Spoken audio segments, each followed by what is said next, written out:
భాగ్యాన్ని పరమదేవుడు మనకు అనుగ్రహించేశాడు. మరొక అంశాన్ని ఈరోజు మనము నేర్చుకుందాం.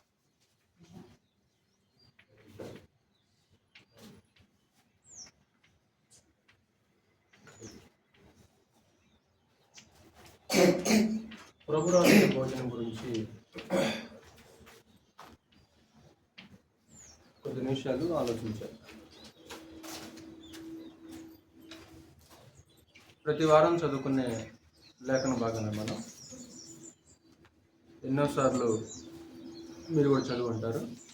మరింత కూలంకషంగా, మరింత వివరంగా, మరింత లోతుగా కొద్ది సంగతులు మనము ప్రభురాత్రి భోజనం గురించి మనం తెలుసుకుందాం. అసలు ప్రభురాత్రి భోజనాన్ని ప్రవేశపెట్టింది ఎవరు? అది ఎప్పుడు చేయాలి? ఎందుకు అసలు దానికి ఆ పేరు వచ్చేసింది? ఎలా భోజనం చేయాలి? భోజనం అసలు ఉద్దేశం ఏంటి? ఎందుకు దేవుడు సంఘంలో ఆ భోజన కార్యక్రమాన్ని ప్రవేశపెట్టాడు? ఆ భోజనం చేయవలసిన ఉద్దేశం ఏంటి అనే సంగతులు కొద్ది నిమిషాలు మనం కూలంకషంగా ఆలోచించాలి.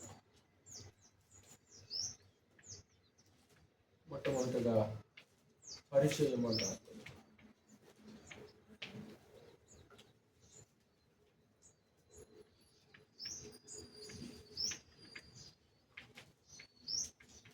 ప్రభురాత్రి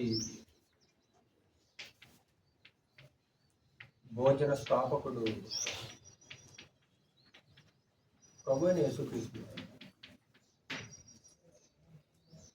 ఇది మనుషులు పెట్టిన ఆచారం కాదు, మనుషులు ప్రవేశపెట్టింది కాదు, ఏ మత పెద్దో ప్రవేశపెట్టింది కాదు. సాక్షాత్తు ప్రభురాత్రి భోజనాన్ని స్థాపించిన వ్యక్తి, దానికి స్థాపకుడు, ఆ భోజనాన్ని సంఘంలో ప్రవేశపెట్టిన వ్యక్తి ఎవరు అంటే సాక్షాత్తు ప్రభువైన యేసుక్రీస్తు వారు. అందుకే పౌలు ఏమంటాడు? చదువుదాం. 1 కొరింథీ పత్రిక 11వ అధ్యాయము. 1 కొరింథీ పత్రిక 11వ అధ్యాయము 23వ వచనం. నేను మీకు అప్పగించిన దానిని ప్రభు వలన పొందితిని. చాలు. నేను మీకు అప్పగించిన దానిని అంటే కొరింథీలో ఉన్న స్థానిక సంఘానికి, క్రీస్తు యొక్క సంఘానికి అపోస్తుడైన పౌలు అప్పగించేశారు. నేను మీకు అప్పగించిన దానిని అంటే కొరింథీ స్థానిక సంఘానికి పౌలు ఏదైతే అప్పగించేశాడో అది ఎవరి వలన పొందుకున్నట్టు ఆయన చెప్పాలి? ప్రభు వలన. అంటే పౌలు యొక్క సొంత ఆలోచనల నుంచి, పౌలు యొక్క సొంత ఉద్దేశాల్లో నుంచి వచ్చింది కాదు.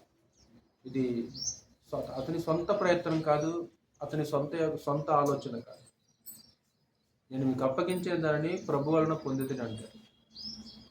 అంటే స్థానిక సంఘానికి పౌలు ఏదైతే అప్పగించేశాడో అది ప్రభు ద్వారా పొందుకున్నాడు. ఆయన ప్రభు ద్వారా పొందుకున్నది.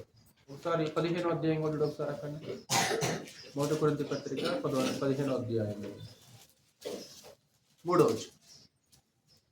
1 కొరింథీ 15:3 నాకు ఇయ్యబడిన ఉపదేశమును నాకు ఇయ్యబడిన ఎవరిచ్చారు? పౌలుకి నాకు ఇయ్యబడిన, నాకు ఇచ్చారు. నాకు ఇచ్చిందని నేనేం చేశాను? మీకు అప్పగించేశాను. అంటే పౌలుకి ఇచ్చింది ఎవరిచ్చారు? ప్రభు ఇచ్చేశారు. నాకు ఇయ్యబడిన ఉపదేశాన్ని నేను మీకు అప్పగించేశాను. అంటే టోటల్గా మనకి ఏమర్థం అవుతుందంటే ఇది సాక్షాత్తు క్రీస్తు యేసు వారు ఈ భోజనానికి స్థాపకుడు. ఇది మనుషుల యొక్క ఆలోచనలో నుంచి, మనుషుల యొక్క ఊహల్లో నుంచి పుట్టింది కాదు. మనుషుల యొక్క సొంత ఆలోచన ప్రకారంగా జరిగింది ఎంత మాత్రం కూడా కాదు. ఇది రాజ్య సంబంధమైన భోజనం. ఇది రాజ్య సంబంధమైన భోజనం.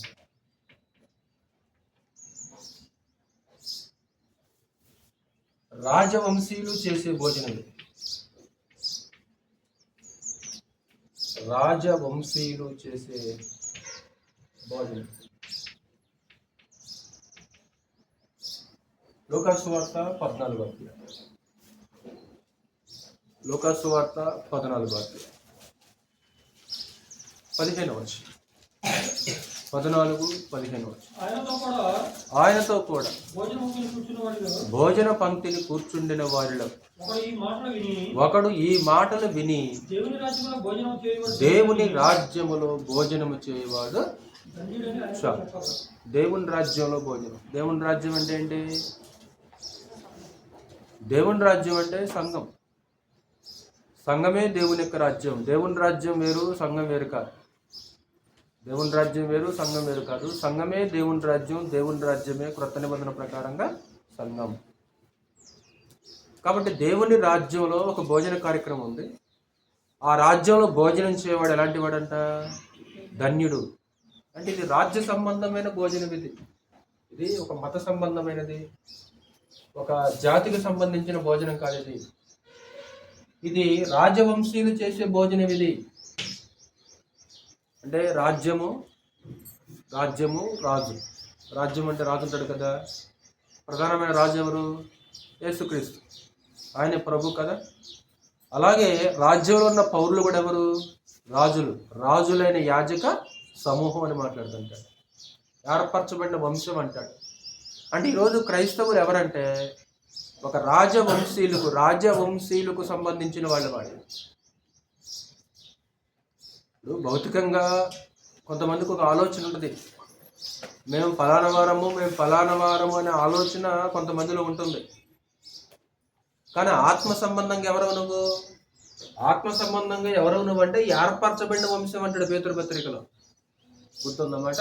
ఏర్పరచబడిన వంశమును, రాజులైన యాజక సమూహమును. రాజులు మీరు అంటే దేవుని రాజ్యంలో రాజులు చేసే భోజనమే ప్రభురాత్రి భోజనం. దేవుని రాజ్యములో రాజులు చేసే భోజనమే ప్రభురాత్రి భోజనం. 22వ అధ్యాయం చూడ ఒకసారి. అక్కడనే లూకాసు వార్తలోనే 22వ అధ్యాయము 28 నుంచి చదువు ఒకసారి. 22వ అధ్యాయము 28 నుంచి. నా సోదరులలో నాతో కూడా నిలిచి ఉన్నవారు మీరే గనుక నా తండ్రి నాకు రాజ్యము నియమించినట్టుగా నా రాజ్యములో నా బల్ల యొద్ద అన్నపానములు పుచ్చుకొని కేవలం అపోస్తలులకు మాత్రమేనా? కాదు. క్రీస్తు యేసును అంగీకరించిన ప్రతి వ్యక్తి క్రీస్తు రాజ్యంలో, క్రీస్తు యొక్క బల్ల దగ్గర. రాజ్యం ఎవరిదంట? క్రీస్తుది. అంతేనమ్మా. నా రాజ్యములో. 2 నా రాజ్యములో నా బల్ల యొద్ద.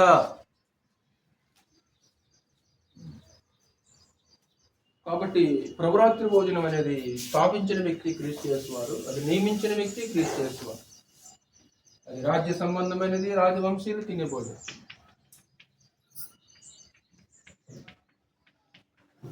దానికున్న మరొక పేరు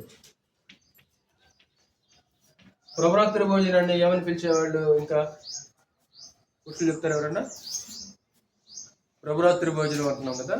ఇంకా ప్రభురాత్రి భోజనాన్ని ఇంకా ఎలా పిలిచింది క్రొత్త నిబంధన? చెప్పాలి, పురుషులు చెప్పాలి. ప్రభురాత్రి భోజనానికి ఉన్న మరొక పేరు.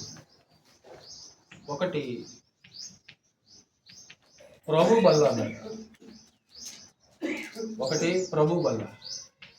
2 రొట్టె విరుచుట అన్నాడు. అవునా? అంటే రొట్టె విరుచుట అన్నా కూడా ప్రభురాత్రి భోజనం చేసినట్టే కదా.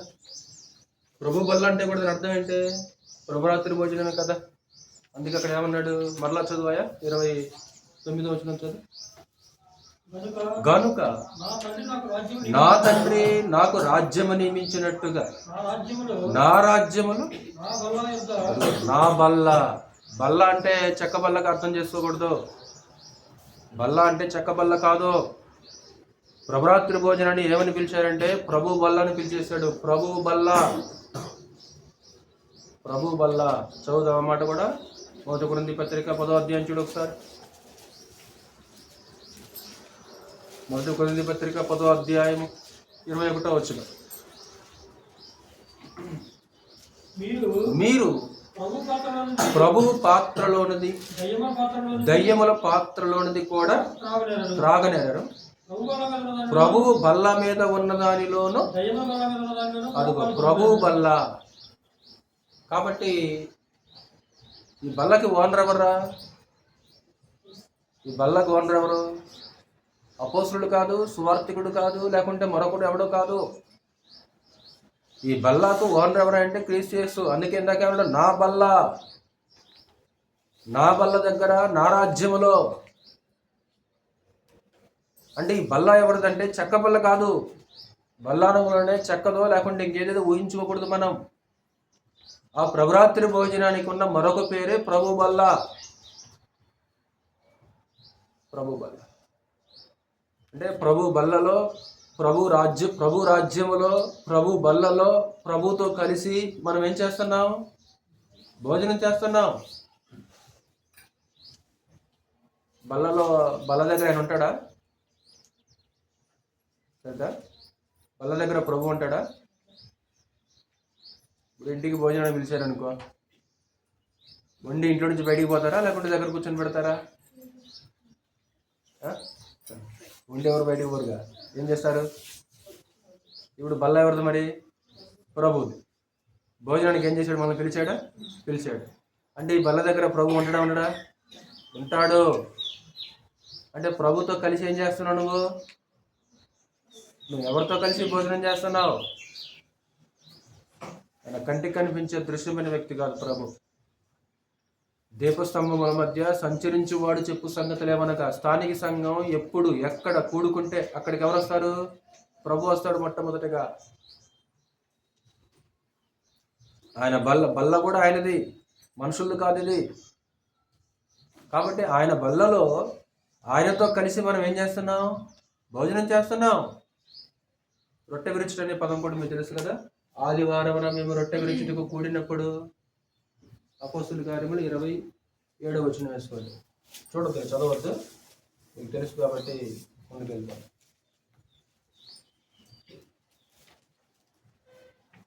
ఎప్పుడు ప్రవేశపెట్టాడు ప్రభునేశ్వరిది? ఎప్పుడు ప్రవేశపెట్టాడు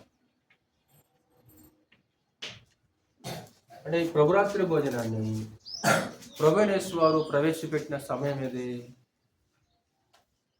గుర్తుందా సహోదరుల? ప్రభురాత్రి భోజనాన్ని యేసుక్రీస్తు వారు తన రాజ్యంలో ఎప్పుడు ప్రవేశపెట్టాడు? ఏ సమయంలో అనంటే పస్కా భోజన సమయంలో. అంతేనా? పస్కా భోజన సమయంలో ఇశ్రాయేలీయులందరూ లేదా యూదులందరూ కూడా ఏం చేయాలంటే సంవత్సరానికి ఒకసారి పస్కా ఆచరించాలి. పస్కా అనే మాటకు అర్థం ఏంటంటే దాటిపోవుట. ఐగుప్తు దేశంలో దేవుని యొక్క ఉగ్రత అనేది కురిపించబడినప్పుడు ఆ ఉగ్రత నుంచి అద్భుతంగా ఇశ్రాయేలు జాతి ఏం చేయబడింది? తప్పించుకున్నారు. అలాగే ఐగుప్తు దేశం నుంచి వాళ్ళు ఏం చేయబడ్డారంటే విమోచించబడ్డారు. ఐగుప్తు యొక్క విమోచనను జ్ఞాపకం చేసుకుంటూ సంవత్సరానికి ఒకసారి మొదటి నెల 14వ తేదీన వాళ్ళు ఏం చేసేవాళ్ళంటే పస్కాను ఆచరించేవాళ్ళు. అంటే అది విమోచనను జ్ఞాపకం చేసుకునే పండుగ. అంటే మనం కూడా జ్ఞాపకం చేసుకుంటుంటాం. మన భారతదేశంలో కూడా ఆగస్టు 15న ఒక విమోచన పండుగను చేస్తారు, స్వాతంత్ర దినోత్సవం చేస్తుంటారు. అంటే బ్రిటిష్ ప్రభుత్వం నుంచి, బ్రిటిష్ యొక్క దాసత్వం నుంచి స్వాతంత్రం లభించిన రోజుని జ్ఞాపకం చేసుకుంటూ ప్రతి సంవత్సరం ఆగస్టు 15 ఏం చేస్తారు? దేశమంతా ఒక వేడుక చేసుకుంటుంది. అలాగే ఐగుప్తు యొక్క దాసత్వం నుంచి విడుదల పొంది, బానిసత్వం నుంచి విడుదల పొంది ఒక విశేషమైన స్వాతంత్రం కలిగిన సందర్భాన్ని జ్ఞాపకం చేసుకుంటూ వాళ్ళు ఏం చేసేవాళ్ళు అనమాట? పస్కాని ఆచరించేవాళ్ళు. అంటే ఆ పస్కా పండుగని ఆచరించే సమయంలో ప్రభుయేసు వారు ఈ భోజనాన్ని ప్రవేశపెట్టినట్లు మనం చూడగలం. మాయ గారు వినాలి. మత్తయి సువార్త 26వ అధ్యాయం చదువుదాం ఒకసారి. మత్తయి సువార్త 26వ అధ్యాయం 17వ వచనం. 26:17 నేను చదువుతాను. పులియని రొట్టెల పండుగలో మొదటి దినమందు శిష్యులు యేసునొద్దకు వచ్చి, పస్కాను భుజించుటకు మేము నీ కొరకు ఎక్కడ సిద్ధపరచగోరుచున్నామని అడిగింది. అంటే పస్కాను మనం ఎక్కడ భుజిద్దాం, దాన్ని ఎక్కడ సిద్ధం చేద్దాం అని అపోస్తులు ప్రభువుని అడిగినప్పుడు, ఇదిగో మీరు పట్టణం లోపలికి వెళ్ళండి, నీళ్ల కొండ మోసుకొని వస్తున్న ఒకడు మీకు కనపడతాడు. మీరేం చేయాలంటే అతను అడగండి, ఇదిగో బోధకుడు ఒక విడిది గది అడుగుతున్నాడని సిద్ధం చేయమని అడగండి అని అతను అడగండి. అతను మీకు ఒక గొప్ప మేడగది చూపిస్తాడు, సామాగ్రి గల మేడగది చూపిస్తాడు. మీరు వెళ్ళి ఆ గదిలో పస్కాని ఏం చేయాలి, మన కొరకు సిద్ధం చేయండి. అప్పుడు అపోస్తులు ప్రభువైన యేసు యొక్క మాట విని వారు వెళ్ళి ఆ యెరూషలేము పట్టణంలో ఏం చేస్తారంటే ఒక గదిని సిద్ధం చేస్తారనమాట. ఆ గదిలో 12 మంది అపోస్తులు యేసుక్రీస్తు వారు ఆ పస్కాని జ్ఞాపకం చేసుకుంటూ ఆ భోజన కార్యక్రమాన్ని చేస్తుంటారు. ఆ భోజన కార్యక్రమంలో యేసుక్రీస్తు వారు ఏం చేశారంటే ఈ ప్రభురాత్రి భోజన కార్యక్రమాన్ని ప్రవేశపెట్టినట్లు మనము చూడాలి. 26 వచ్చింది, 26, 26. వారు భోజనము చేయుచుండగా ఏం చేస్తున్నారు వాళ్ళు? లెంట్ డేస్ వచ్చిందా అంటే ఏం చేస్తున్నారు అనమాట, ఇంకా శ్రమల దినాలు, ఉపవాసం ఉండాలి, ఏం తినకూడదు అంటారు. ఇంతకీ యేసుక్రీస్తు వారు రేపు సిలువ అయిపోతున్నాడు, ఏం చేశాడు ఇక్కడ? భోజనం చేశాడా? వారు భోజనము చేయుచుండగా, వారు భోజనం చేయుచుండగా ప్రభువైన యేసు వారు భోజనం చేశాడు. ఎప్పుడు? రేపు సిలువ అయిపోతారనగా ఆ రాత్రిపూట క్రీస్తు యేసు వారు భోజనం చేశాడు. వారు భోజనము చేయుచుండగా యేసు ఒక రొట్టె పట్టుకొని తను ఆశీర్వదించి విరిచి తన శిష్యులకిచ్చి, మీరు తీసుకొని తినుడి, ఇది నా శరీరం అని చెప్పెను. మరియు ఆయన గిన్నె పట్టుకుని కృతజ్ఞతాస్తుతులు చెల్లించి వారికిచ్చి, దీనుడిది మీరందరూ త్రాగుడి, ఇది నా రక్తము, అనగా పాప క్షమాపణ నిమిత్తము అనేకుల కొరకు చిందించబడుతున్న నిబంధన రక్తము. నా తండ్రి రాజ్యములో మీతో కూడా నేను ఈ ద్రాక్షారసము క్రొత్తదిగా త్రాగు దినము వరకు ఇకను దాన్ని త్రాగనని మీతో చెప్పుచున్నాను. ఎప్పుడు తాగుతానంట? మరలా ఇదిగో నేనేం చేస్తున్నాను, ఇప్పుడు మీతో కలిసి ఇప్పుడు ద్రాక్షారసం నేను త్రాగుతున్నాను. మరలా నేను కొత్తగా ఎప్పుడు తాగుతాను? నా తండ్రి రాజ్యములో మీతో కలిసి. ఏం చేస్తానంటారా? నా తండ్రి రాజ్యములో నేను మీతో కలిసి మరలా ఏం చేస్తాను? ద్రాక్షరసాన్ని త్రాగుతాను. అంటే ఈ బల్లలో ప్రభువైన యేసు వారు పాలు పొందుతున్నట్లు కూడా మనకి స్పష్టంగా అర్థమవుతుంది. కాబట్టి ఎప్పుడు ప్రవేశపెట్టాడు? పస్కా భోజన సమయంలో, అంతేనా? పస్కా భోజన సమయంలో ఆయన మరణానికి ముందుగా ఈ భోజన కార్యక్రమం ప్రవేశపెట్టబడినట్లు మనం చూడగలం. 4. ఇంతకీ ఆ పేరు ఎలా వచ్చింది? ప్రభురాత్రి భోజనం అని ఆ పేరు ఎలా వచ్చింది? మీరు వినాలి. నేను తర్వాత అడుగుతాను, నాకు గుర్తొస్తే నేను పర్సనల్ అడుగుతాను. మీరు సమాధానం చెప్పకపోతే మాత్రం నేను ఒప్పుకోను. వినాలి, ఈ ప్రశ్న అడుగుతాను నేను. ప్రభురాత్రి భోజనం అనేది, ప్రభురాత్రి భోజనం అనే పేరు అసలు ఎలాగొచ్చింది? ఆ భోజనానికి ఎలాగొచ్చింది అంటే ఆయన ఈ భోజన కార్యక్రమాన్ని ఎప్పుడు ప్రవేశపెట్టాడు? యేసుక్రీస్తు వారు భోజన కార్యక్రమాన్ని ఎప్పుడు ప్రవేశపెట్టాడు అంటే సమయం అడుగుతున్నాను నేను. అంటే అదేమో పస్కా భోజనానికి ముందుగా ప్రవేశపెట్టబడింది, ఓకే. పస్కా భోజనంలో ప్రవేశపెట్టాడు ప్రభువైన యేసు వారు, ఓకే. ఆ సమయం అనేది మనకు అర్థమైతే అసలు ప్రభురాత్రి భోజనం అని ఎందుకు పిలుస్తున్నారు? అసలుకి పౌలు కొరింథీ పత్రికలో ఆ విషయం మాట్లాడాడు. మీరు కూడి వచ్చుచుండగా ప్రభురాత్రి భోజనం చేయటం సాధ్యము కాదు. అంటే ప్రభురాత్రి భోజనం అనే పదం, అసలు ఆ పేరు ఎలాగొచ్చింది దానికి? అర్థమైందా? ప్రశ్న అర్థమైందా? ఎలాగొచ్చిందంటే అసలు యేసుక్రీస్తు వారు ఆ భోజనాన్ని ప్రవేశపెట్టిన సమయం ఏంటనమాట? రాత్రిపూట. యేసుక్రీస్తు వారు ఆ భోజనాన్ని ప్రవేశపెట్టిన సమయము రాత్రిపూట. యేసుక్రీస్తు వారు అప్పగించబడింది కూడా ఇప్పుడు. ప్రభువైన యేసు తాను అప్పగించబడిన రాత్రి ఒక రొట్టె ఎత్తుకొని, అంటే రాత్రిపూట యేసుక్రీస్తు వారు అప్పగించబడ్డాడు, రాత్రిపూట యేసుక్రీస్తు వారి భోజన కార్యక్రమాన్ని ప్రవేశపెట్టాడు కాబట్టి ప్రభురాత్రి భోజనం అనే పేరు వచ్చింది. ఎప్పుడు చేశాడు ఆ భోజనాన్ని? చూడు ఒకసారి 20వ వచనం చదవకండి. 26వ అధ్యాయము 20వ వచనం. సాయంకాలమైనప్పుడు సాయంకాలాన భోజనాన్ని కూర్చున్నారు. సాయంకాలం భోజనాన్ని కూర్చున్నారు. ఎన్ని గంటలు కూర్చున్నారో మనకు తెలియదు అనమాట ఆ విషయం. రాత్రిపూట. అంటే దీన్ని ఆసరాగా చేసుకొని కేవలం రాత్రిపూటే భోజనం చేయాలని సంఘాలు ఉన్నాయి నేడు. మీకు తెలుసో లేదో? అసలుకి ఈరోజు సంఘాలు అసలు లేఖనానుసారంగా భోజనం చేయట్లేదని వాళ్ళు ఏం చేస్తారంటే ఖండిస్తుంటారు. ఎందుకంటే ఈ భోజనం ఎప్పుడు చేయాలి, ఈ భోజనం ఎప్పుడు చేయాలంటే కేవలం రాత్రిపూటే భోజనం చేయాలి. ఎందుకంటే దానికి ఉన్న పేరేంటే ప్రభురాత్రి భోజనం. అంటే ప్రభురాత్రి భోజనం అంటే ఎప్పుడు చేయాలి ఈ భోజనము? అసలు యేసుక్రీస్తు వారు ఇందాక మత్తయి సువార్త అక్కడ చెప్పాడు రాత్రిపూట చేయమని చెప్పాడా? చెప్పాలి. అంటే ఆయన రాత్రి చేశాడు కాబట్టి, రాత్రి ప్రవేశపెట్టబడింది కాబట్టి రాత్రి భోజనం చేయాలా? ఒకవేళ దాన్నే మనం పర్టికులర్గా తీసుకున్నాం అనుకో, ఇంతకీ యేసుక్రీస్తు వారు ఆ భోజన కార్యక్రమాన్ని ఏ రోజు చేశాడు? ఇంతకీ యేసుక్రీస్తు వారు ఆ భోజన కార్యక్రమాన్ని ఏ రోజు చేశాడు, ఏ రోజు ప్రవేశపెట్టాడో ఈ రోజు కూడా సంఘం ఏం చేయాలి మరి?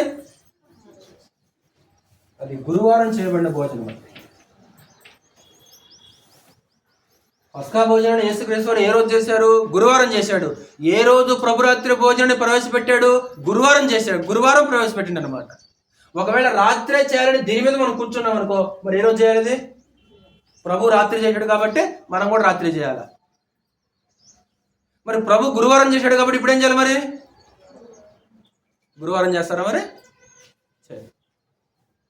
అంటే పేరు అది అంతే తప్ప రాత్రి చేయాలనేది కాదు.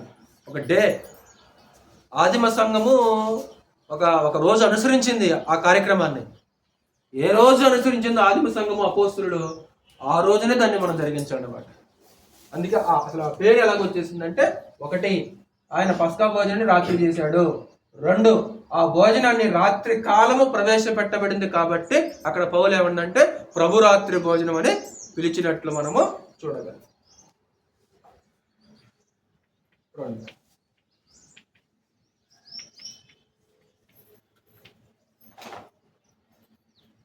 ప్రభురాత్రి భోజనం.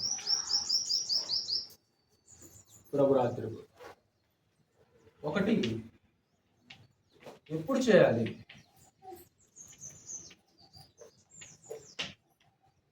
ఎప్పుడు చేయాలి భోజనాన్ని? అపోస్తుల కార్యములు మీకు తెలిసిన మాటలే, కొత్త సంగతులేం కాదు. అపోస్తుల కార్యములు 20వ అధ్యాయం. అపోస్తుల కార్యములు 20వ అధ్యాయం 7వ వచనం. ఆదివారమున మేము రొట్టె విరుచుటకు కూడినప్పుడు. ఏ రోజు చేయాలి? ఆదివారము. అంటే మొదటి శతాబ్ద కాలంలో అపోస్తులుడు ఆదిమ సంఘము ఏ రోజు కూడుకున్నారంటే సంఘముగా ఆదివారం కూడుకున్నట్లు మనము చూడగలం. వారు ఆదివారమున దేవుణ్ణి ఆరాధించడానికి, రొట్టె విరవటానికి ఆదివారం కూడుకున్నట్లు మనకి ఈ గ్రంథంలో ఉంది. ఇంతకీ ఏ ఆదివారం? కృష్ణమూర్తి అన్న గారు, ఏ ఆదివారం? ఏ ఆదివారం చెప్పాలి. ఆదివారం ఎప్పుడు వస్తుంది? ఆదివారం ఎప్పుడు వస్తుంది? నెలకొక ఆదివారం వస్తుందా? వారానికి ఒక ఆదివారం వచ్చేస్తుందా? నెలకొక ఆదివారం రాదు, వారానికి ఒక ఆదివారం వచ్చేస్తుంది. అంటే నెలకొకసారి ఆచరించే వాళ్ళు మన కళ్ళ ముందు కోకొలలుగా కనిపిస్తుంటారు. నెలకొకసారి చేసేవాళ్ళు ఉన్నారు. కొంతమంది మొదటి వారం చేస్తారు, కొంతమంది రెండో వారం చేస్తారు. నిన్న మిర్యాలగూడలో పని మీద వెళ్తే రెండో వారమో మూడో వారం అనేది బోర్డు మీద ఉంది. అంటే కొంతమంది మొదటి వారం కూడా చేయరు. ఎప్పుడు చేస్తారు? రెండో వారమో మూడో వారం చేస్తారు. అంటే మధ్యలో వారం చేస్తారు, మిగతా వారాలు ఏం చేయరు, ఇంకా ఇది చేయరు. కానీ ఆదిమ సంఘము అపోస్తులు ఏ రోజు రొట్టె విరిచారంటే ఆదివారం రొట్టె విరిచినట్లు మనము చూడగలం. అంటే ఆదివారం వస్తే మనం కూడా ఏం చేయాలి? అప్పుడు ఆదివారం రాగానే మనం కూడా ఏం చేయాలంటే రొట్టె విరవటానికి కూడుకోవలసిన అవసరత ఉంటుంది. అంటే తెలివి కలిగిన వాళ్ళు ప్రతి అనే పదం లేదు కదండి అంటారు అనమాట. ప్రతి అనే పదం లేదు కదండి, ప్రతి ఆదివారం ఉందండి బైబిల్లో, లేదంట. ఇప్పుడు ఉదాహరణకి ఒక స్కూల్ మీద లేకుంటే ఒక ఆఫీస్ మీద ఒక బోర్డు చూసామన్నా. ఏంటి ఆ బోర్డు అంటే ఆదివారం సెలవు అనే బోర్డు చూశాను. ఆదివారం సెలవు అనే బోర్డు చూశాను. ఇప్పుడు దీని అర్థం ఏంట్రా? ఆ ఒక్క ఆదివారమే సెలవా, ప్రతి ఆదివారం సెలవా? ఇప్పుడు దీనికి ముందు ఆయన ప్రతి అనేది రికార్డ్ చేయాలి. రికార్డ్ చేయకుండా కేవలం ఏం చేశారంటే బోర్డు మీద ఆదివారము సెలవు అని చెప్పాడు. ఇప్పుడు ఆదివారం సెలవు అంటే కామన్ సెన్స్ అర్థమైంది కదా. అంటే ఆ ఒక్క ఆదివారం సెలవా? అంటే ఆదివారం దాని అర్థం ఏంటగా? ఆదివారం సెలవే. ప్రతి అని లేదు కండి. ధర్మశాస్త్రంలో విశ్రాంతి దినము ఆచరించండి అని చెప్పాడు రా. అక్కడ కూడా ప్రతి అనే పదం కనిపించదు. నిర్గమాకాండ 20వ అధ్యాయం 7వ వచనంలో మీకు అర్థం కావడానికి. నిర్గమాకాండ 20వ అధ్యాయంలో విశ్రాంతి దినమును పరిశుద్ధముగా ఆచరించుటకు జ్ఞాపకం ఉంచుకొనుము. ప్రతి అని లేదు.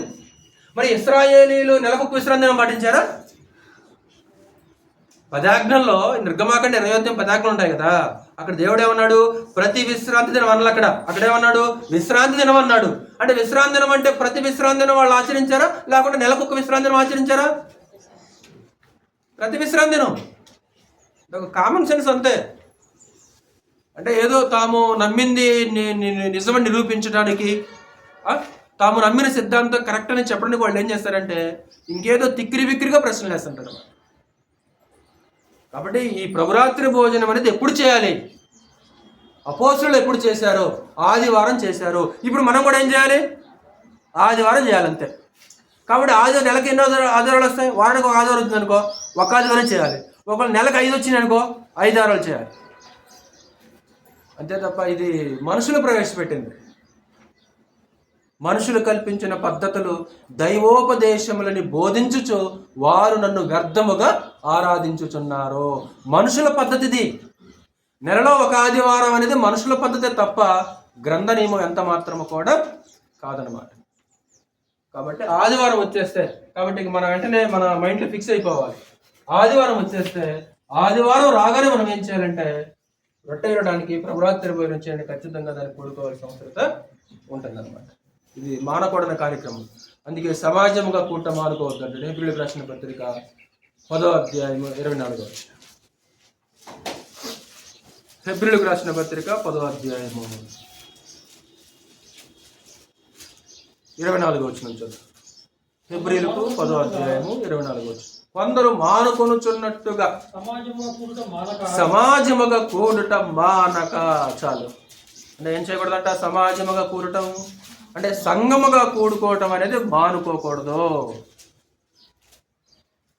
చీఫ్ మినిస్టర్ భోజనానికి పిలిచిండు అనుకో, కోట్యా చీఫ్ మినిస్టర్ మనం భోజనానికి పిలిచాడు అనుకో, నాకు పని ఉంది నేను రానంటావా? వెళ్తావా? ఎగిరి గంతేస్తాం కదా, ఎగిరి గంతేస్తాం. ఇక్కడ కూడా భోజనానికి మనం పిలువబడ్డాం. దేవుని రాజ్యంలో భోజనం చేయవాడు ధన్యుడు. కాబట్టి విందు సిద్ధం చేయబడింది. పిలువబడిన వాడిని, భోజనానికి పిలువబడిన దాసులు ఏం చేశాడు? అతను పంపించేశాడు. అంటే అక్కడ ఒక నిర్లక్ష్యం కనిపించింది అక్కడ. అంటే ఒక చీఫ్ మినిస్టర్ భోజనానికి పిలిచిండు అనుకో, పరిగెత్తుకుంటూ వెళ్ళిపోతాడు. మరి ప్రభు భోజనానికి పిలిచాడు, దేవుడు భోజనానికి మనల్ని పిలిచాడు. ఈ భోజన కార్యక్రమంలో మాత్రం నిర్లక్ష్యం అనేది కనిపిస్తున్నారు. ఇది బల్ల, ఇది ప్రభు బల్ల. ఈ బల్ల దగ్గర నీ సీటు ఖాళీగా కనపడకూడదు. ఒకరోజు సౌలు భోజన బల్ల దగ్గర దావీదుకి భోజనం చేసి ఒక గొప్ప అవకాశం ఇచ్చాడు సౌలు. ఎందుకంటే రాజు కదా, రాజ్యం కదా, రాజ్యంలో భోజన బల్ల ఉంటుంది. రాజుగారు భోజన బల్ల దగ్గర కూర్చొని భోజనం చేసే అవకాశం అందరికీ ఉండదు, కొందరికి మాత్రమే ఉంటుందన్నమాట. సౌలు భోజనపు బల్ల దగ్గర సౌలు దావీదుకి అవకాశం ఇచ్చాడు. ఒకరోజు సౌలుకి దావీదుకి విరోధం అనేది మధ్యలో వచ్చేసింది. దాన్ని బట్టి ఒకరోజు దావీదు భోజనానికి రావటం మానుకున్నాడు. అప్పుడు ఒకరోజు భోజనానికి కూర్చుంటే దావీదు సీటు ఖాళీగా కనిపించింది. ఈ యోనాతానికి దావీదుకి మధ్య ఏముంది? స్నేహం ఉందనే సంగతి తండ్రికి తెలుసు. ఏంటి దావీదు సీటు ఖాళీగా ఉంది, దావీదు భోజనానికి రాలేదంటే అని అడుగుతారు. అప్పుడు యోనాతాను సమాధానం చెప్తారు వేరే సంగతి. అంటే ఆ బల్ల దగ్గర నీ సీట్ ఏం కనపడకూడదు? బల్ల దగ్గర నీ సీటు ఖాళీగా కనపడకూడదు. ఒకరోజు దావీదుకు సీటు ఖాళీగా కనపడితే సౌలు అడిగాడు, ఏంటి దావీదేడి, ఏంటి భోజనం రాలేంటి? ఇది ఎవరిదంటే ప్రభుది.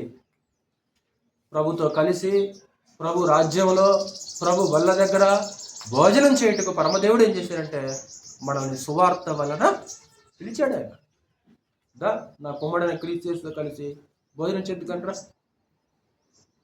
నా కుమారుని యొక్క రాజ్యంలో నా కుమారుని యొక్క భోజనపు బల్ల దగ్గర ఇదిగో నువ్వు కూడా భోజనం చేద్దుకంట్రా అని శత్రువులైన మనల్ని పిలిచి ఆ క్రీస్తు యొక్క రక్తంలో మన పాపములను కడిగి ఒక విశేషమైన భాగ్యాన్ని పరమదేవుడు మనకి అనుగ్రహించేశాడు. కాబట్టి ఆదివారం వచ్చేసిందంటే నీ హృదయము నీ మనసు అనేది ఈ భోజనం చేయడానికి సిద్ధపాటు కలిగి ఉండాల్సిన అవసరం ఉంటుంది. సిద్ధపాటు కలిగి ఉండాల్సిన అవసరం ఉంటుంది. 2, ఎక్కడ చేయాలి?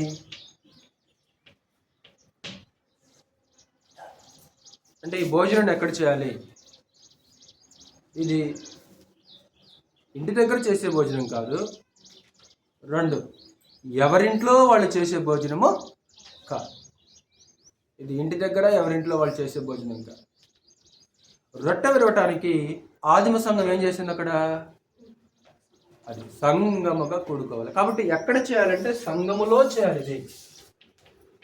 ఇది ఎక్కడ చేయాలంటే సంఘములో చేయాలి. ఇంట్లో ఎవరికి వారుగా చేసుకునే భోజనం కాదు. ఇది ఫంక్షన్కో పెళ్ళికి వెళ్ళామనుకో, ఫ్యామిలీ మొత్తాన్ని భోజనం పిలిచారు. ఎందుకో ఒకళ్ళిద్దరు ఏదో పని ఉండి లేదంటే రాలేదు. ఆవిడ ఏం చేసిందంటే పెళ్ళికి పోతూ భోజనానికి వెళ్తూ క్యారేజీ వెంటబెట్టుకుంది. చక్కగా ఆవిడ భోజనం చేసింది. చక్కగా భోజనం చేసి అమ్మ ఈరోజు ఆయన రాలేదు కొంచెం క్యారేజ్ అంటే ఏం చేస్తానమాట ఆవిడ భోజనం చేసి క్యారేజ్ పెట్టుకుని ఏం చేసింది? ఇంటికి వెళ్ళి. అలాగా ఈ భోజనం తీసుకెళ్ళడానికి ఛాన్స్ లేదు. అర్థమైందన్నమాట. నువ్వు పెళ్లి భోజనాన్ని నువ్వు ఇంట్లో భోజనం చేసి నువ్వు క్యారేజ్ కట్టుకుని ఇంటికి తీసుకెళ్ళొచ్చేమో, వాళ్ళు పర్మిషన్ ఇస్తారేమో. కొన్ని పెళ్ళి అయితే పర్మిషన్ ఉండవులేండి. క్యారేజీలు పెట్టమాకండి ముందు అనౌన్స్మెంట్ చేస్తారు వాళ్ళు. కేవలం వచ్చిన వాళ్ళకి మాత్రమే భోజనం. ఎవరో దగ్గర వాళ్ళు అయితే తప్ప ఎవరికి పడితే వాళ్ళు క్యారేజీలు పెట్టడానికి వాళ్ళు కూడా అవకాశం ఎవరు? వచ్చిన వాళ్ళకే భోజనం పెట్టండి, క్యారేజీలు పెట్టద్దు. ఎందుకంటే వచ్చిన వాళ్ళకి చాలదు ఈ భోజనం. ఇంటి దగ్గర వాళ్ళు పెట్టడానికి వచ్చిన వాళ్ళకి ఏం చేయాలి? భోజనము చాలదు. ఒకవేళ పెళ్లి భోజనాన్ని నువ్వు తిని నువ్వు ఇంటికి తీసుకెళ్ళొచ్చేమో, కానీ ఈ భోజన కార్యక్రమాన్ని మాత్రము ఇక్కడ తిని తిరిగి మరలా మిగిలింది ఇంటికి తీసుకెళ్ళడానికి ఛాన్స్ లేదు. అలాంటి ఛాన్స్ లేదు. ఈ భోజనం చేయాలంటే ఖచ్చితంగా కూడుకోవాలా, సంఘముగా కూడుకోవాల్సిన అవసరం ఉంటుంది. కాబట్టి ఎక్కడ ఈ భోజనం చేశారు అపోస్తులు? సంఘము. ఎవరికి వాళ్ళు చేసుకున్నారా? ఎవరింట్లో వాళ్ళు చేసుకున్నారా? అంటే ఇది క్రీస్తు యొక్క సంఘాల్లో కొంతమందికి ఒక అలవాటు అయిపోయింది. ఇది ఒక అలవాటు అయిపోయింది. ఏంటంటే ఇంటికి తీసుకుంటాడు, రాలేదనుకో ఇంటికి తీసుకోవటం. అంటే ఏంటంటే రొట్టె ద్రాక్షరసం తీసుకుంటే అయిపోయింది, ఆరాధన అయిపోయినట్టేనా? వాళ్ళు ఒక్కళ్ళే తీసుకుంటారు, ఏంటో అర్థం కాదు. మరి సరే సమస్యలో ఉన్నాము, అనారోగ్యంలో ఉన్నాము, అయా స్థానిక సంఘాన్ని చెప్పండి, లేదా సువార్థికులు, అయా ఇదిగో నేను రాలేకపోతున్నాను, మంచం మీద ఉన్నాను, అనారోగ్యంతో నేను రాలేకపోతున్నాను, దయచేసి మీరు రండి, లేదా మీ ఇద్దరు సహోదరులను పంపించండి, వాళ్ళు వచ్చి దయచేసి నా కొరకు ఆరాధన చేయండి. ఏమి లేదు, అదేమి లేదనమాట. ఇంకా నేను రావట్లేదు, మా ఆయన చేత లేకుంటే నా భార్య చేత లేకుంటే తమ్ముడి చేత రొట్టె ద్రాక్షరసం పంపించండి అనమాట. రొట్టె ద్రాక్షరసం పంపిస్తే ఇంకా ఆరాధన అయిపోతుంది. ఒకవేళ రాలేని పరిస్థితిలో, ఎప్పుడు అంటే మంచం మీద ఉన్నప్పుడు, ఒకవేళ మంచం మీద ఉండి రాలేని పరిస్థితులు ఉంటే సహోదరులు వచ్చి ఆ కార్యక్రమాన్ని జరిగించేస్తారు. కాబట్టి ఇది భోజనం అంటే ఇది ఆకలి తీర్చేదో కడుపు నింపే భోజనం కాదు. ఇది శరీర సంబంధమైన భోజనం కాదు. ఇది శరీర సంబంధమైన మనసుతో దృష్టితో మనం చూడకూడదు ఆ భోజనాన్ని. ఇది ఆత్మ సంబంధమైన భోజనం. ఆయన రాజ్యములో రాజు దగ్గర కూర్చొని, ఆయన బల దగ్గర కూర్చొని, ఇది రాజవంశీయులు తినే భోజనం. ఇది ఏం చేస్తున్నావు నువ్వు? బాగుచో. కాబట్టి ఎక్కడ చేయాలంటే సంఘముగా కూడుకొని చేయాలి. ఎందుకు చేయాలి ఈ భోజనాన్ని?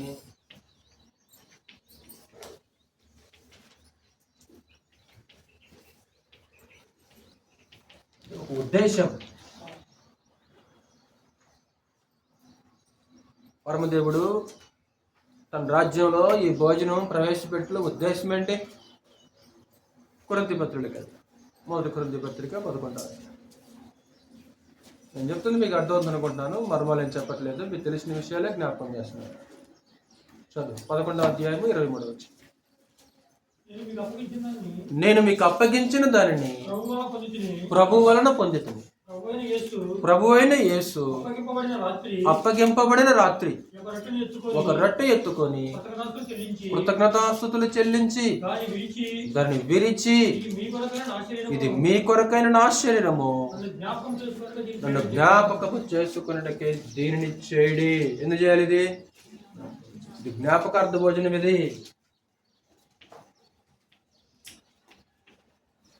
ఇది జ్ఞాపకం చేసుకున్నటకు.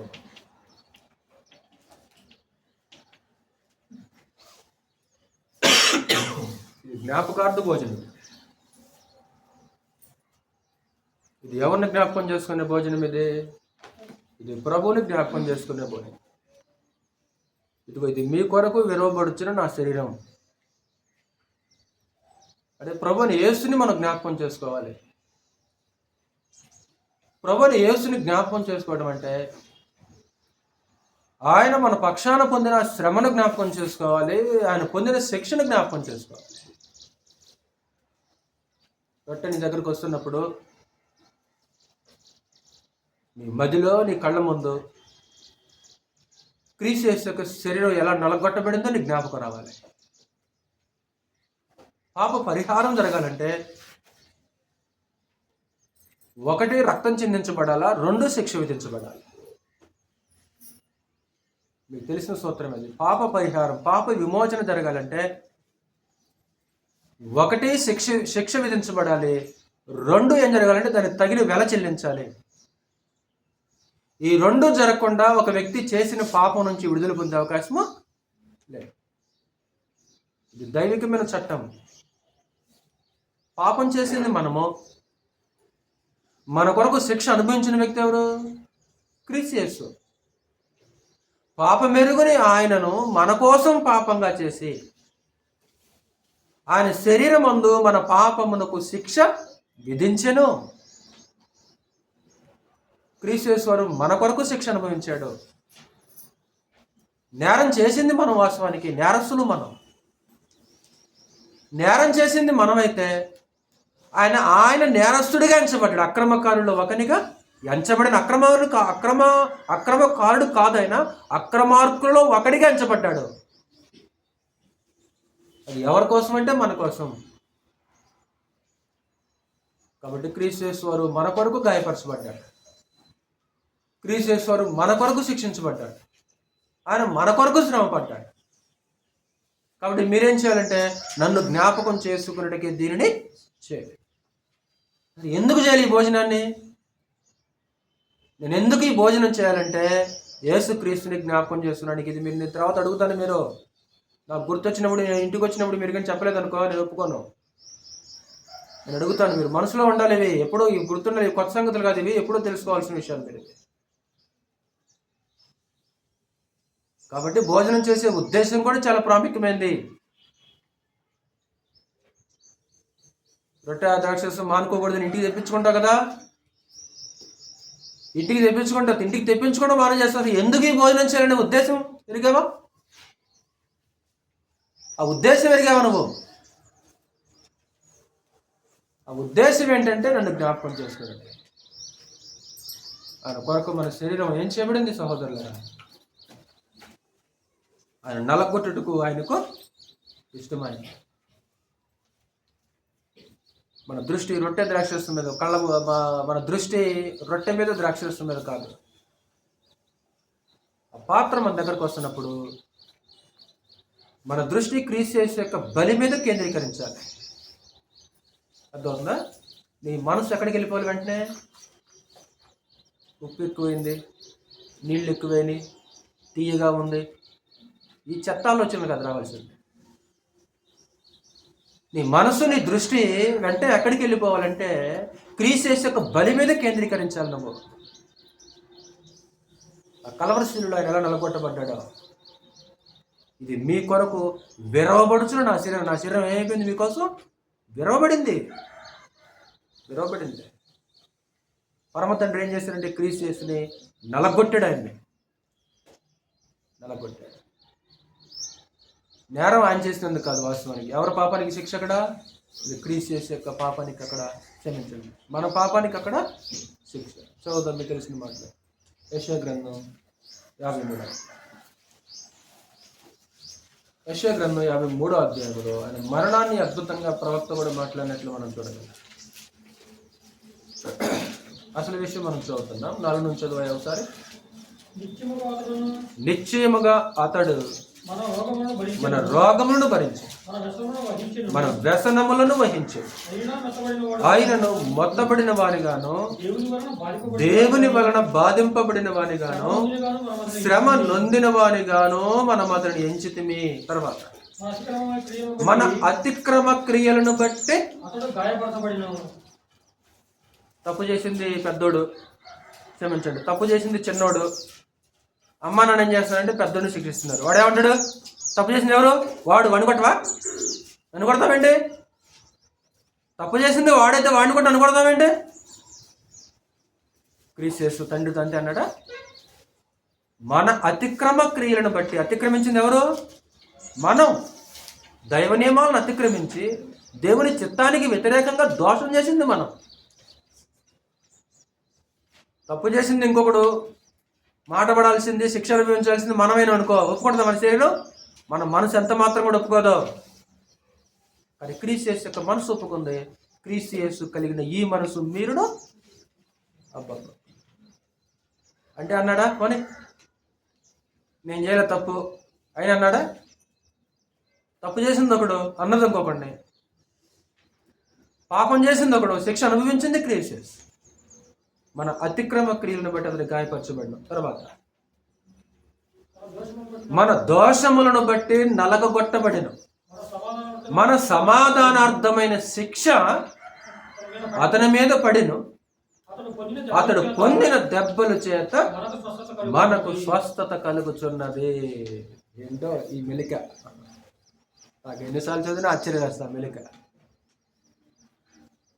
ఆయన గాయాల వల్ల ఏం జరుగుతున్నట్టు మనకి? అదేంటే ఒక వింతైన విచిత్రమైన మెలికది. ఆయన మరణం మనకు జీవం, అంతేనా? ఆయన శాపం, ఆయన శాపగ్రస్తుడు, మనకు ఆశీర్వాదం. పరమ తండ్రి యొక్క ఒక వింతైన సంకల్పం, ఒక ఆశ్చర్యకరమైన సంకల్పం.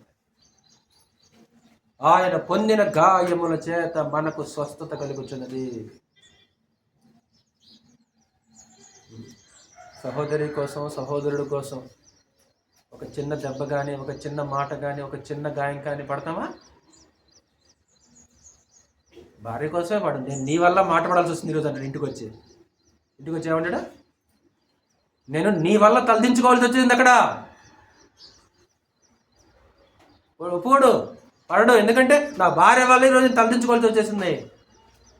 భార్యే కదా. ఎందుకు ఈ భోజనం చేయాలి? నన్ను జ్ఞాపకం చేసుకున్నట్టుగా దీన్ని చేయండి. జ్ఞాపకార్థ భోజనం. నిజంగా ప్రభువైన యేసు వారు మన జ్ఞాపకాల్లో ఉంటాయి. నిజంగా ఆయనకు మనకు జ్ఞాపకం వస్తే కేవలం తిని త్రాగటం మాత్రమే కాకుండా ఆయన కొరకు జీవించడం అనేది ప్రాముఖ్యంగా ఉంటుందన్నమాట. అందుకే ఏమంటాడు? జీవించే వారికి మీదట తమ కొరకు కాక తమ నిమిత్తము మృతి పొంది తిరిగి లేచిన వాని కొరకే జీవించున్నారు. తిరిగి లేచిన వాని కొరకే జీవించు. కాబట్టి ఎందుకు ఈ భోజన కార్యక్రమం ఉద్దేశం ఏంటంటే ఇది జ్ఞాపకం చేసుకోవటం. పేతురు రాసిన 1వ పత్రిక 2వ అధ్యాయం. ఆయన మన కొరకు బాధపడ్డాడు, మన కొరకు గాయపరచబడ్డాడు.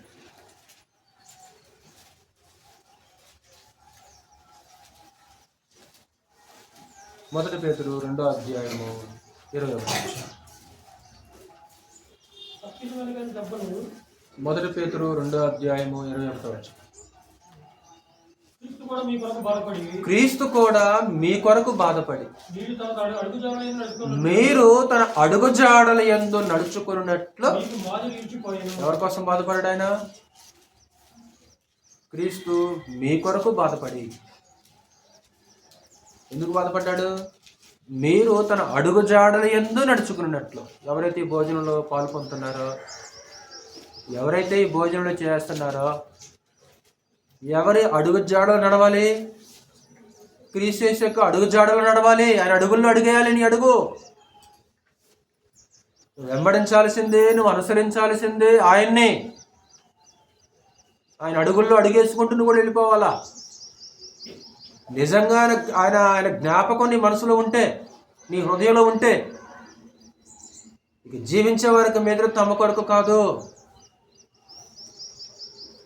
కాబట్టి ఆయన మరణాన్ని జ్ఞాపకం చేసుకోవాలి, విమోచనను జ్ఞాపకం చేసుకోవాలి. కాబట్టి పస్కా భోజనం ఎందుకు చేసేవాళ్ళంటే ఐగుప్తు నుంచి విమోచనకు జ్ఞాపకార్థంగా చేసేవాడు.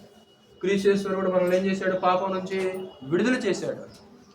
ఒకప్పుడు పాప బంధకాల్లో మనం ఉన్నాం. ఆ పాపపు బంధకాల్లో నుంచి ఆ విమోచనను మనం ఏం చేయాలంటే జ్ఞాపకం చేసుకోవాలి.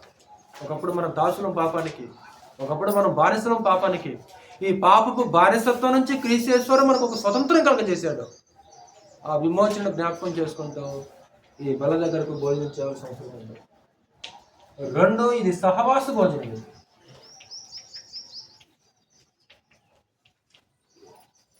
ఇది సహవాస భోజనం. ఇది కడుపు నింపి ఆకలి తీర్చే భోజనం కాదు. ఇది రుచికరంగా ఉండి మన ఆకలి తీర్చడానికి ఉద్దేశించబడిన భోజనం కాదు. ఈ భోజనం దేనికోసం ఉద్దేశించబడిందంటే ఇది సహవాసం కోసం ఉద్దేశించబడినట్లు మనం చూడవచ్చు. ప్రకటన గ్రంథం 3వ అధ్యాయం. ప్రకటన గ్రంథం 3వ అధ్యాయము 20వ వచనం. 3:20. ఇదిగో నేను తలుపు నొద్ద నిలుచుండి తట్టుచున్నాను. ఎవడైనను నా స్వరము విని తలుపు తీసిన ఎడల నేను అతని యొద్దకు వచ్చి అతనితో నేనును నాతో కూడా అతడును భోజనము చేయుదుము. ఎవరెవరితో కలిసి భోజనం చేస్తాడు? భోజనం అంటే యేసుక్రీస్తు మాట్లాడుతున్న వ్యక్తి ఎవరు అక్కడ? యేసుక్రీస్తు వారు మాట్లాడుతూ, నేను తలుపు నొద్ద నిలుచుండి తట్టుచున్నాను. ఎవడైనా నా స్వరం విని తలుపు తీస్తే నేను అతని దగ్గరకు వచ్చి ఏం చేస్తాను? నేను భోజనం చేస్తా. అంటే ఏంటి? క్రీస్తు వారు మన ఇంటికి వచ్చి మనం ఉండే అన్నం కూర తింటాడా? ఈ భోజనం గురించి మాట్లాడలేదు. సహవాస భోజనం ఇది. భోజనం అంటే సహవాసానికి ఉద్దేశించబడింది. అది మన ప్రభు అని మీకు తెలిసిన కంఠస్థ వాక్యం తెలుసు కదా. మన ప్రభు అని యేసుక్రీస్తు అను తన కుమారుని సహవాసమునకు మిమ్మల్ని పిలిచిన దేవుడు నమ్మదగినవాడు. వాస్తవానికి సువార్త వల్ల దేవుడు పిలిచాడు. ఎందుకు పిలిచాడు? నా కుమారుడైన క్రీస్తు యేసుతో సహవాసం చేద్దుగాని రాని పిలిచేశాడు. ఇది సహవాస భోజనం. ఇది సహవాస భోజనం. నెంబర్ 3, ఇది ఏకత్వం కలగజేయుటకు ఉద్దేశించబడిన భోజనం. ఈ భోజనం దేనికోసం అంటే ఈ భోజనము ఏకత్వం కలగజేయుటకు ఉద్దేశించబడిన భోజనం. ఇది రొట్టె ఒకటే కాబట్టి అనేకులమైన మనం కూడా ఏం చేయాలంటే ఒక శరీరంలో అవయవాలుగా ఉండాలి. మొదటి కొరింథీ పత్రిక 10వ అధ్యాయం. మొదటి కొరింథీ పత్రిక 10వ అధ్యాయం 17వ వచనం. మొదటి కొరింథీ పత్రిక 10వ అధ్యాయం 17వ వచనం. మనమందరం ఆ ఒకటే రొట్టెలో పాలు పుచ్చుకొనుచున్నాం. రొట్టె ఒక్కటే గనుక అనేకులమైన మనము ఒక్క శరీరమై ఉన్నాం. అనేకులమైన రొట్టె ఒకటే, అంతేనా? మనమందరము ఒకటే రొట్టెలో పాలు పొందుచున్నాం. అనేకులమైన మనము ఒక్క శరీరమై ఉన్నాము. కాబట్టి ఈ భోజనంలో చేసేవారు ఎలాగుండాలంటే ఒక ఏకత్వం అనేది ఉండవలసిన అవసరం ఉంది. ఇది మనుషుల మధ్య ఏకత్వాన్ని కలగజేయటకు ఉద్దేశించబడిన భోజనం. ఎలాంటి భేదాభిప్రాయాలు లేకుండా, ఎలాంటి భేదాలు లేకుండా, ఎలాంటి తారతమ్యాలు లేకుండా లోకంలో తారతమ్యాలు, భేదాలు ఉంటాయి. ఒకళ్ళు వండితే ఒకళ్ళు భోజనం చేయరు లోకంలో. ఈ మధ్యనే వార్తలో చూసాం, ఎవరో ఒక ఆమె వండిందంట, భోజనం చేయడానికి ఇష్టపడలేదు. ఎందుకంటే ఇదిగో తారతమ్యం. మేమేంటి, మా స్థితి ఏంటి, మా అంతస్తు ఏంటి, నువ్వెవరివి, నువ్వు వండితే మేము తింటామేంటి? అది ధర్మశాస్త్రం పొందిన యోధా సమాజంలో కూడా ఉంటుంది. ఒకరోజు పేతురు కొర్నేలి ఇంట్లోకి వెళ్ళి భోజనం చేస్తే యెరూషలేము పట్టణం వచ్చిన తర్వాత సున్నతి పొందిన వాళ్ళు పేతురుని ఏం చేశారు, నిలదీశారు. సున్నతి పొందని వ్యక్తి దగ్గరికి నువ్వు వెళ్ళి ఎలా భోజనం చేశావు అంటే, ఆ తారతమ్యం అనేది ధర్మశాస్త్రం పొందిన యూదుల మధ్య ఉంది. ఈరోజు లోకంలో కూడా అలాంటి తారతమ్యం కనిపిస్తుంది. కానీ క్రీస్తు యేసులో మాత్రం అలాంటి తారతమ్యాలు కనపడకూడదు. నేను ఆ వండితే భోజనం చేయాలా, ఏ వండితే భోజనం చేయాలా కాదు. మనమందరము ఒక్క శరీరమై ఉన్నాం కాబట్టి ఒక్క నోరుగా ఉండాలి. తలకాయలు 10 కనిపించవచ్చు, నోరు మాత్రం ఒకటే. శరీరాలు 10 కనిపించవచ్చు, కానీ మనసు మాత్రం ఒకటి. ఏక మనసు, ఏక భావం, ఏక తాత్పర్యం. నందంటే పంది, పంది అంటే నంది అనే ఆలోచన స్థానిక సంఘంలో ఉండదు. ఒక ఏకాభిప్రాయం అనేది మనుషుల మధ్య ఉంటుంది. ఇది అంటే ఈ మనుషుల మధ్య, జాతుల మధ్య ఏకత్వాన్ని కలగజేయటకు ఉద్దేశించబడిన భోజనం ఈ ప్రభురాత్రి భోజనం అనమాట. రొట్టె ఒకటి ఎలాగుందో అనేకమైన మనందరూ ఎలా ఉండాలంట, ఒక్క శరీరంగా ఉండాలి. ఎలాంటి భేదాలు ఉండకూడదు. ఇక మేము పలానా వాళ్ళు, మా సంఘంలో పలానా వాళ్ళు ఉన్నారు, పలానా క్యాస్ట్ వాళ్ళు మా సంఘంలో ఉన్నారు, పలానా క్యాస్ట్ వాళ్ళు మా సంఘంలో ఉన్నారు. ఇంకా పోలది, ఇంకా ఆలోచన వెళ్ళలేదు. ఇంకా అసలు గ్రీసు దేశస్థుడని, సితీయుడని భేదం లేదంటే గ్రీసు అపోస్తలుడైన పౌలు గలతీలతో మాట్లాడు. చదువుతారు అన్నమాట. గలతీలకు రాసిన పత్రిక 3వ అధ్యాయం. క్రీస్తు యేసులో అందరూ ఏకమై ఉన్నారు. గలతీలకు రాసిన పత్రిక 3వ అధ్యాయము 28వ వచనం.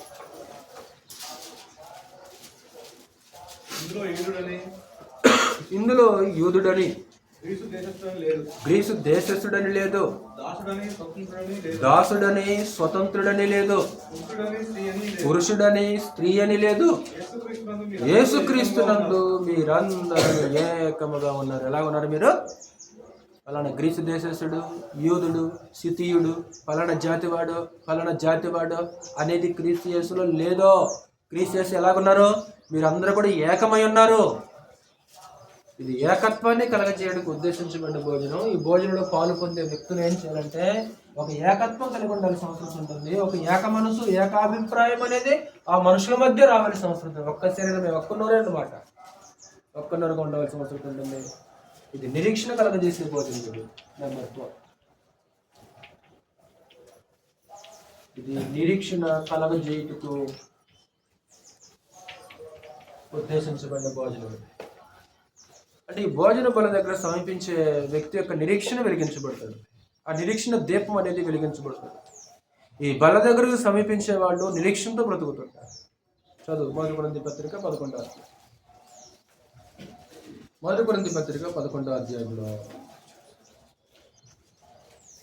26వ వచనం. 11:26. మీరు ఈ రొట్టెను తిని ఈ పాత్రను త్రాగినప్పుడల్లా ప్రభు వచ్చు వరకు అంటే నిరీక్షణ సంబంధించిన పదం అది. ప్రభు వచ్చే వరకు, ప్రభు అనేసి వస్తాడు, నేను కూడా ఆయనతో పాటు మహిమలో పాలు పొందుతాను అనే ఒక నిరీక్షణతో నువ్వు బల దగ్గర సమర్పించాలి. నిరీక్షణ లేకుండా నువ్వు బల దగ్గరికి రాకూడదు. ఒక విశేషమైన సమాచారం ఏంటంటే, ఈ భోజనం ప్రవేశపెట్టేటప్పుడే యేసుక్రీస్తు వారు నిరీక్షణ గురించి మాట్లాడినట్లు మనం చూడగలం. గుర్తుందా? ఎప్పుడైతే ఈ ప్రభురాత్రి భోజనాన్ని క్రీస్తు ప్రవేశపెడుతున్నారో, ఆ భోజనం ప్రవేశపెట్టేటప్పుడే క్రీస్తు వారు నిరీక్షణ గురించి కూడా మాట్లాడినట్లు మనం చూడగలం. ఆ భోజన కార్యక్రమంలో ప్రభునేశ్వరు ఒక మాట అనేది గుర్తుందా? నా తండ్రి ఎంట అనేక నివాసములు కలవు, లేని ఎడల నేను మీతో చెప్పుదు, నేను మీకు స్థలము సిద్ధపరచ వెళ్ళుచున్నాను. నేను వెళ్ళి మీకు స్థలము సిద్ధపరిచిన ఎడల నేనుండే స్థలంలో మీరును ఉండులాగున్నా మరలా వచ్చి నా యొద్ద ఉండుటకు నేను మిమ్మల్ని ఏం చేస్తాను. ఈ మాట ఎప్పుడు పలికాడు తెలుసా? ఈ భోజనం చేసినప్పుడు, పస్కా భోజనం చేసినప్పుడు ప్రభునేశ్వరు ఈ మాట పలికాడు. యోహాను సువార్త 13 చూడదు. యోహాను సువార్త 13వ అధ్యాయంలో భోజనం కూర్చున్నారు. 13వ అధ్యాయము 13, 14, 15, 16, 17. మనకి మత్తయి సువార్తలు చూసామనుకో, ఆ భోజన కార్యక్రమం చిన్న పేర కనిపిస్తుంది కదా.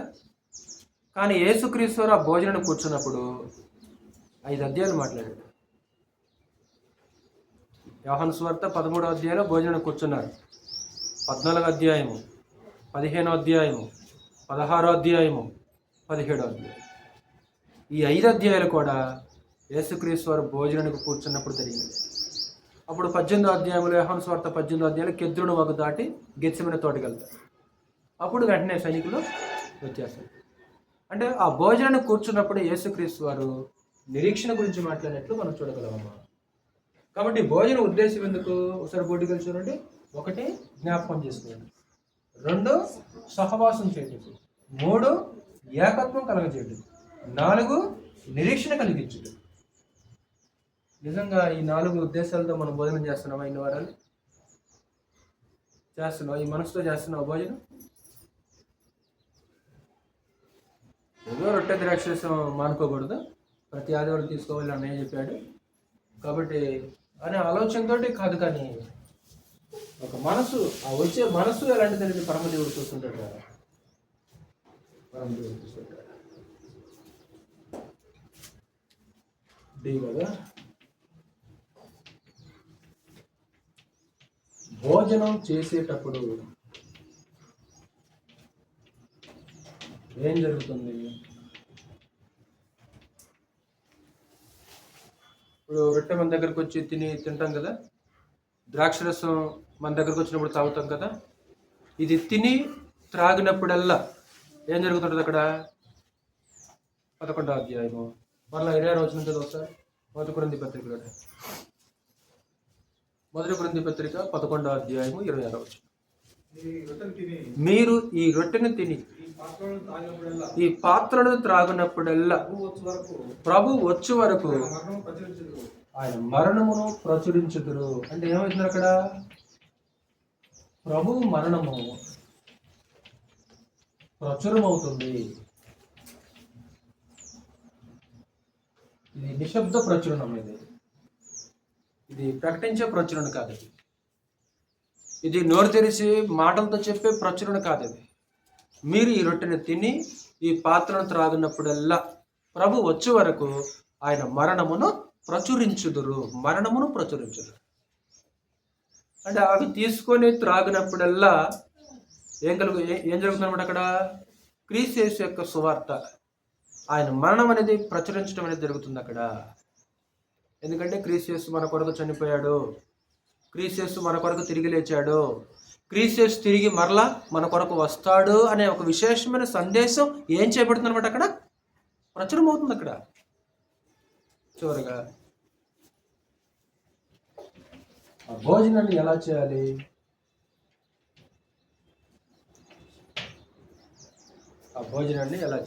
చివరి పాయింట్ చెప్పేసి ముగించేస్తాను. ఇంకా విశ్లేషించిన మిమ్మల్ని ప్రభురాత్రి భోజనం ఎలా చేయాలంటే, ఎలా చేయకూడదో చెప్పాడు, ఎలా చేయాలో చెప్పేశాడు.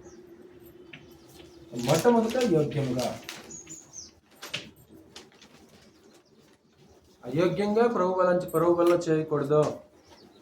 11వ అధ్యాయం 27వ వచనం అక్కడనే 11:20. కాబట్టి ఎవడు అయోగ్యముగా ప్రభు యొక్క రొట్టెను తినునో, ఆయన పాత్రను త్రాగునో, వాడు ప్రభు యొక్క శరీరమును గూర్చియో రక్తమును గూర్చియో అపరాధి.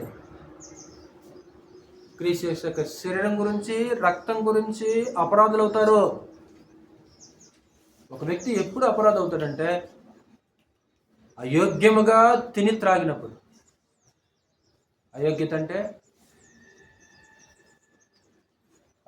అర్థం ఏంటి? ఎవడు అయోగ్యంగా తింటాడో, వినాలరా, ఎవడు అయోగ్యంగా తింటాడో, ఎవడు అయోగ్యంగా తిని త్రాగుతాడో వాడు అపరాధం అవుతాడు. అయోగ్యత అంటే కలహాలతోటి, కక్షలతోటి, ద్వేషంతో, శత్రుత్వంతో, నీ మనస్వార్థాలతో, ఎదుటివారి పట్ల నీ మనసు మూసుకుపోయి, నీ హృదయంలో ఎదుటివారంటే ఒక రకమైన లేఖనానికి వ్యతిరేకమైన ఒక భావన కలిగి సమాధానం లేకుండా ఒక అసమాధానంతో నువ్వు పాత్రలు చేస్తావా, నువ్వు అయోగ్యంగా పాల్గొంటున్నావు. ఇప్పుడు నువ్వు సమాధానం లేకుండా భోజనం చేసావా? నీ తోటి వారితో సమాధానం లేకుండా నువ్వు భోజనం చేస్తే నువ్వు అయోగ్యుడివి, నువ్వు అయోగ్యురాలివి. నువ్వు నీ మనసులో గోడలు కట్టుకొని ఎప్పుడైనా భోజనం చేసావా? నీ మనసులో గోడలు కట్టుకొని భోజనం చేస్తే నువ్వు అయోగ్యుడివి, అయోగ్యురాలివి. నువ్వు అయోగ్యురాలి. మొహం తిప్పుకోకూడదు నీ తోటి వారితో. నీ తోటి వారితో నువ్వేం చేయకూడదంటే, నీ తోటి వారంటే ఇక్కడ ఎవరు? నీ తోటి వారంటే ఎవరంటే క్రీస్తు యేసు యొక్క రక్తంతో నీతో పాటు కడగబడిన వాళ్ళు, క్రీస్తు రక్త సంబంధికుల వాళ్ళు. మేము రక్త సంబంధికులు అంటారు కదా బంధువులు చూపించి. ఇక్కడ క్రీస్తు యేసు యొక్క రక్త సంబంధికులు. క్రీస్తు యేసు యొక్క రక్తం మన శరీరంలో ప్రవహిస్తుంది. క్రీస్తు యేసు రక్తం కూడా మనలో ప్రవహించేస్తుంది. మనం క్రీస్తు యొక్క రక్త సంబంధికులు. మనం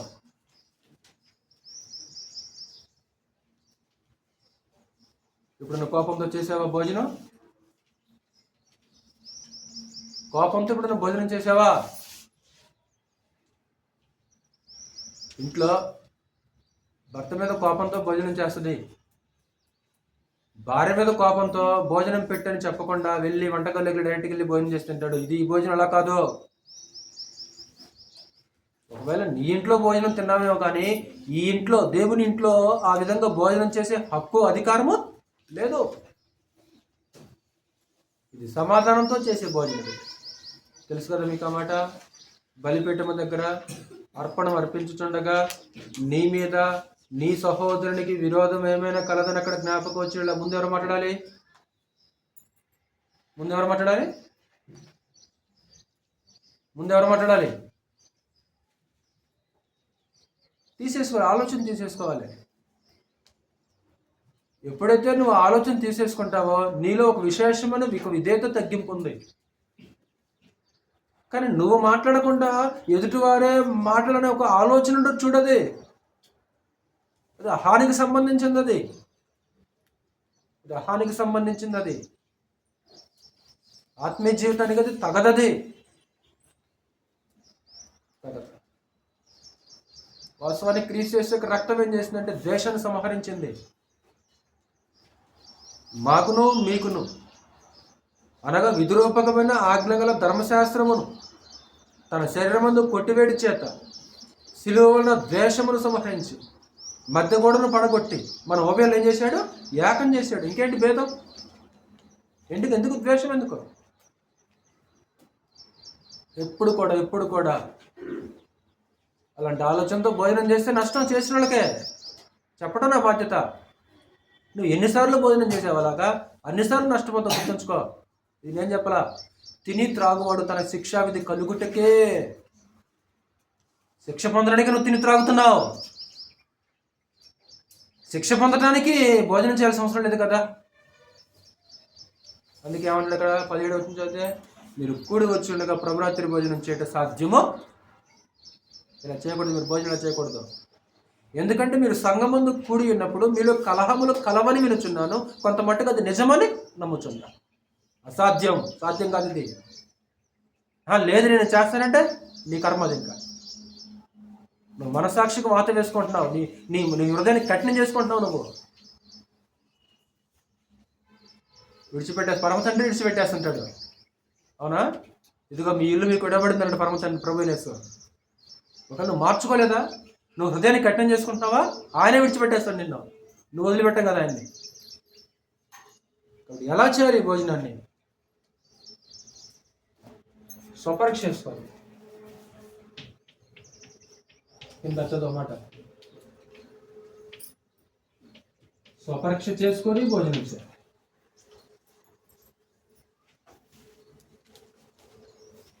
26 వచ్చిన చదువు మళ్ళీ. 28 చదువు. 28 వచ్చు. కాబట్టి ప్రతి మనుషుడు తన్ను తాను పరీక్షించుకునేవాడు. అలాగ చేసి ఆ రొట్టెను తిని ఎలా చేసి తిని త్రాగే ముందు ఏం చేయాలి? తినే ముందే పరీక్షించుకోవాలా. త్రాగే ముందే పరీక్షించుకోవాలా. ఎవరిని? అక్క ఎలాగుందంటావు, ఈ అమ్మాయి ఎలాగుందంటావు, ఆయన ఎలాగుండవు, ఈయన ఎలాగున్నాడు, తన్ను తానా ఇతరున్నా?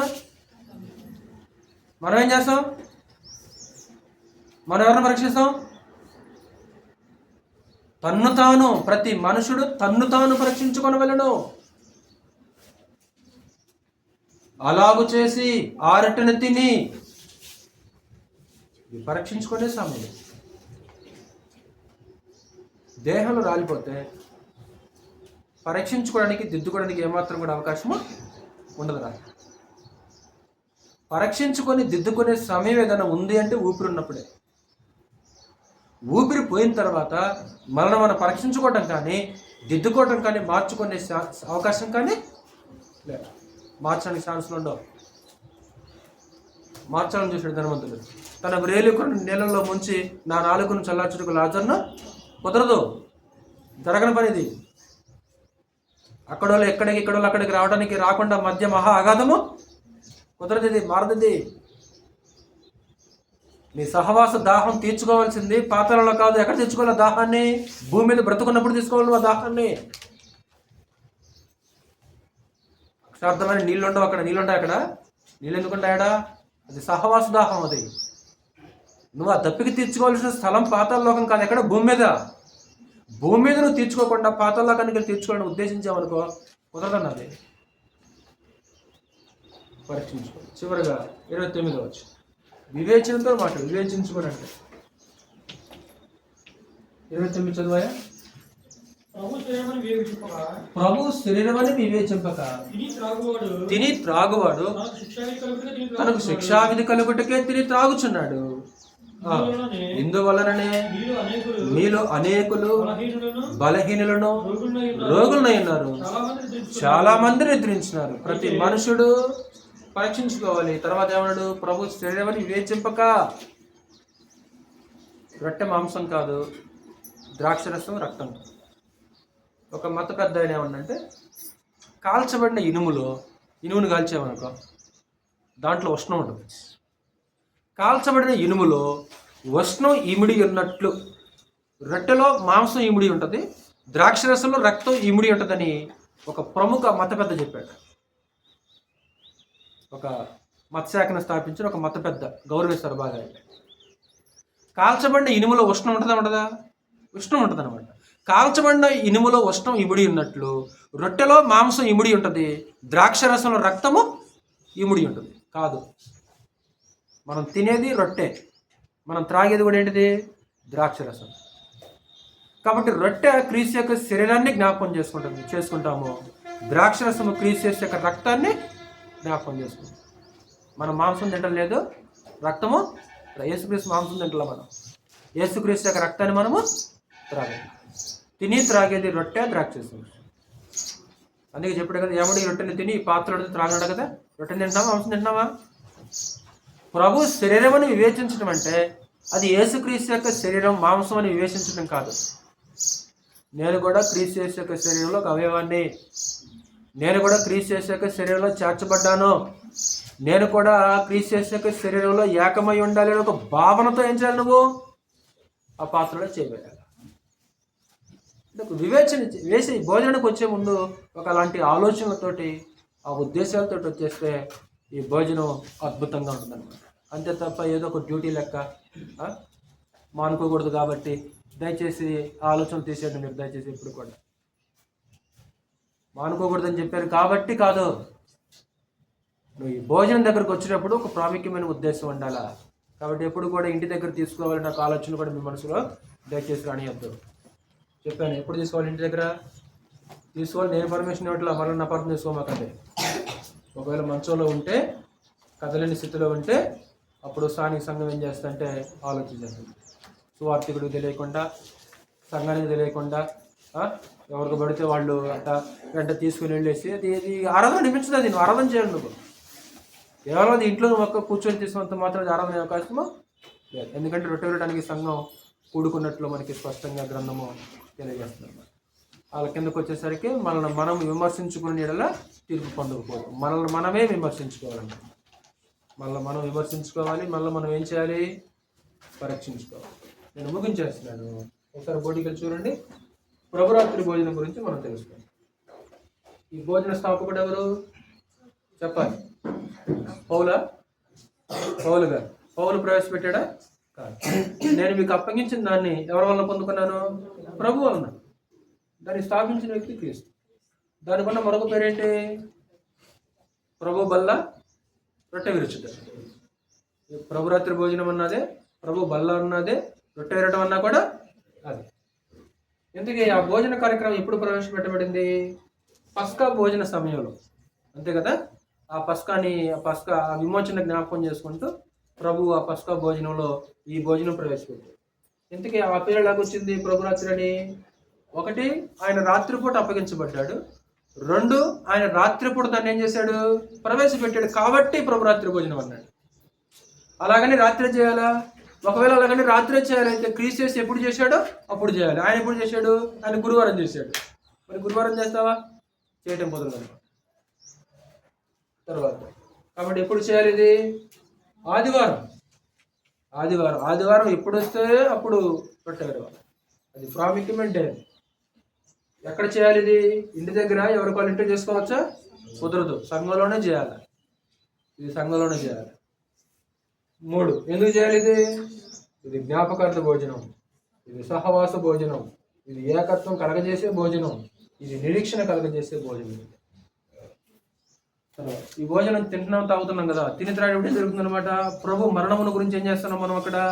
అది ప్రచురించగలుగుతున్నాం. అది నిశ్శబ్ద ప్రచురణ. అది మాటతోటి మరొక రూపంలో కాదు. మీరు తిని త్రాగినప్పుడల్లా ఆయన మరణమును ప్రచురించారు. ఎలా చేయాలి ఇది? అయోగ్యంగా చేయకూడదు, యోగ్యముగానే దీన్ని చేయాలన్నమాట. అలాగే స్వపరీక్ష చేసుకొని చేయాలి దీన్ని. ప్రతి మనుషుడు తను ఏం చేయాలి? ప్రతి మనుషుడు తను పరీక్షించుకోవాలి అని మాట్లాడు. తను పరీక్షించుకోవాలి. అలాగే 3, ఏం చేయాలి? ప్రభు శరీరాన్ని వివేచించుకోవాలి. వివేచించుకొని మనల్ని మనం విమర్శించుకొని అలా స్వపరీక్షతో ఈ భోజనం చేస్తే ఇది దీవెనకరమైన భోజనం. దేవుని రాజ్యంలో భోజనం చేయవాడు ధన్యుడు. ధన్యుడు అంటే దీవించబడిన వాళ్ళు. ప్రభుతో కలిసి మనం భోజనం చేస్తున్నాం. అలాంటి ఆత్మ సంబంధమైన దృష్టితో, ఆత్మ సంబంధమైన ఆలోచనతో ప్రభువుల దగ్గర సమర్పిద్దాం. శ్రద్ధ వాక్యాన్ని మీ అందరికీ ప్రభునామములో వందనాలు.